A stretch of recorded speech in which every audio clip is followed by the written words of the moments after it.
curiosos. Hola, pequeños curiosos. Hoy les traemos un cuento llamado La fiesta de los sueños.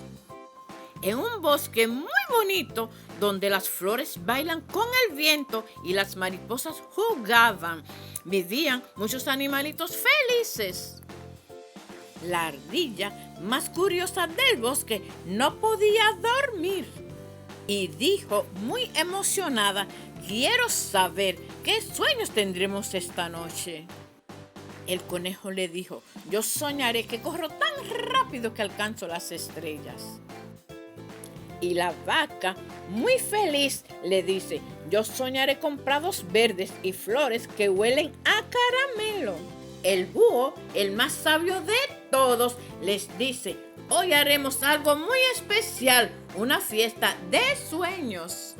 Entonces prepararon el bosque. La ardilla une las hojas, el conejo coloca las flores y la vaca enciende las luces. Ya los animalitos duermen.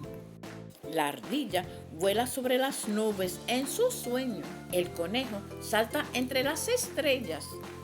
Y la vaca toca la luna con su hocico.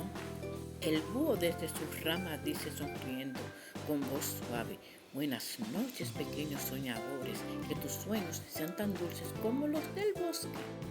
Si te gustó el cuento, dale like y suscríbete. Chao, pequeños curiosos, nos vemos pronto. Bye.